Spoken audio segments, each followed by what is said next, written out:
please hit that subscribe button. Hey everybody, better suited to win the Stanley Cup this season. If you are new to the channel, Washington Capitals, the Boston Bruins. Locked on and he scored! And we're live.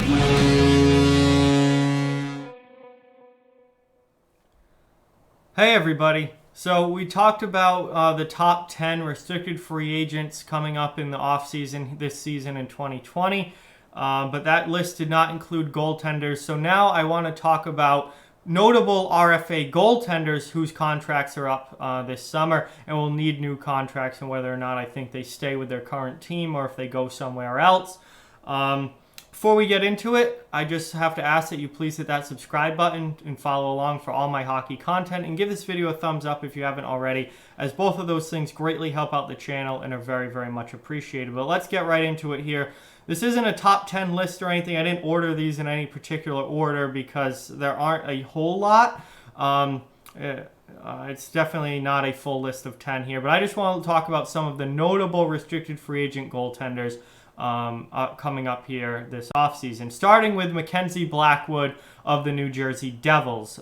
Blackwood had a fantastic season again this year with New Jersey. Despite them being one of the worst teams in the league, he still went 22, 14, and 8 in 43 games started, with a 2.77 goals against average and a .915 save percentage. Mackenzie Blackwood is a fantastic goaltender, and he is going to be the goalie of the future for the New Jersey Devils. I think that they believe in him. I think that, he's going to be 23, and he's going to continue to get even better. And this is a kid who I think is going to be a franchise goaltender. I see the Devils signing him to a long-term contract this summer, and I think he is the goaltender for the starting goaltender now for New Jersey going forward. We look at his career. He hasn't been on a great team with New Jersey, obviously, but still 32, 24, and 8 in 64 starts, a 2.72 goals against average, and a .916 save percentage. Very, very good player, and one who I think is going to continue to get even better and become a franchise goalie in this league. Next up, we've got a couple goalies here interesting to talk about from Pittsburgh. Both of Pittsburgh's goaltenders, Tristan, Jarry, who will be 25 by free agency and had an all-star season this year, and Matt Murray are both up restricted free agents this coming summer. Jarry started 31 games this year, went 20, 12, and 1 with a 2.43 goals against average and a .921 save percentage. Incredible numbers there individually for Tristan Jarry. And he, in a lot of ways, really did save the Penguins season this year when Matt Murray was going through one of his deep slumps where he just could not stop anything. And Murray did get better as the season went along and ended up taking the starting job back the latter half of the season, but Jarry really saved the season early on in the year this year. And then Murray, 38 games started this season, 20, 11, and 5 with a 2.87 goals against average and an .899 save percentage. Again, much better in the latter half of the season than he was at the beginning, and certainly, had a real rough patch in the middle there where Jarry really had to come in and take over. But both of these guys are up, so Pittsburgh has an interesting option here, because do you keep one of them as the starter, go in a different direction for the backup, and let one of them leave? Do you keep both of them and continue with this 1-2 punch at goal like Murray and Jarry? I think that's a very viable option for the Penguins. It's going to be interesting to see what happens. I do think that there will be interest in particularly Jarry, because he's the less expensive option here. Murray is that bona fide Stanley Cup winning starter. Jarry just kind of came in and had a career year this year. I think you could get him for a cheaper price, so there might be some interest in Tristan Jarry from around the league, or Pittsburgh might end up keeping both of these guys. Similar situation in Columbus, where Joonas Korpisalo and Elvis Merzlikins are both up as unrestricted free agents, or not unrestricted, restricted free agents this summer. Both will be 26 years old, and again, they kind of split starts this season because Korpisalo missed time with injury. Merzlikins came in and played fantastic, way better than anyone expected.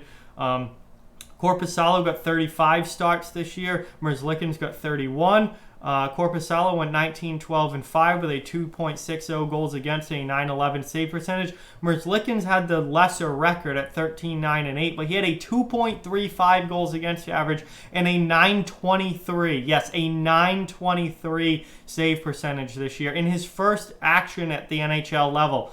Absolutely outstanding season for him. So again, does Columbus keep both of them? I think that there's a strong chance Columbus does want to keep both of these guys. Do they just go with one of them and let the other leave? I definitely think that there would be interest around the league in a young goaltender like Merzlikins or Korpisalo. For them to go somewhere else, but we'll have to wait and see what happens there. I do think in best case scenario, Columbus does want to keep both of these guys as a 1-2 punch in goal. Moving on now, we have Alexander Georgiev from the New York Rangers. The 24-year-old started 32 games this year, going 17-14-2 on the season with a 3.04 goals against average and a 9.10 save percentage. Not Georgiev's best season this year. I think he was better overall last year than he was this season. However, he's still a young goalie. There was a lot of talk about him getting traded at the deadline. Ended up not happening. I think he could be traded this offseason because the way Igor Shesterkin has played in the AHL, the way he has played in the NHL after his call-up, I do think that he is the franchise goalie of the future for the New York Rangers. This is going to be Shesterkin's team long-term. And he is going to be that elite number one goaltender in the future, which kind of leaves Georgiev. Is he going to be a career backup, or is he going to go somewhere else and get a chance to start? I think he's going to go somewhere else and get a chance to start. It's just a matter of where, so I think it's very likely that he gets traded. Not sure about an offer sheet. You could see an offer sheet for him, but I think it's more likely that he gets traded. Now, maybe not. Maybe that doesn't happen this offseason. Maybe they keep him another year to have Shesterkin and him kind of split starts because they're both still pretty young. But I think at some point he does get traded. It could be this offseason. It could be down the road. But I do think that Shesterkin ends up being the long-term Rangers starter and Georgiev ends up somewhere else. And finally, we have Linus Omark of the Buffalo Sabres. 34 starts this year, 17-14-3 with a 2.69 goals against and a 9.15 save percentage. Pretty good numbers throughout his career for Omark. Obviously he's been on some bad Buffalo teams, so he's got a record of 41-41-10, but 2.81 goals against average and a 9.11 save percentage with a bad team in front of you. That is nothing to be ashamed of, and he's been a pretty darn good goalie for Buffalo. Certainly better than Carter Hutton, and Carter Hutton was brought in to be the starter, and Omark's ended up being the starter most of the time when it's healthy, and Hutton's kind of been a giant disappointment. So, I do think that Buffalo's probably going to want to keep Omark. They're going to want to keep him around. He might end up being their long-term starter in goal, or at least their starter for the time being until they can find an elite high-level franchise goalie.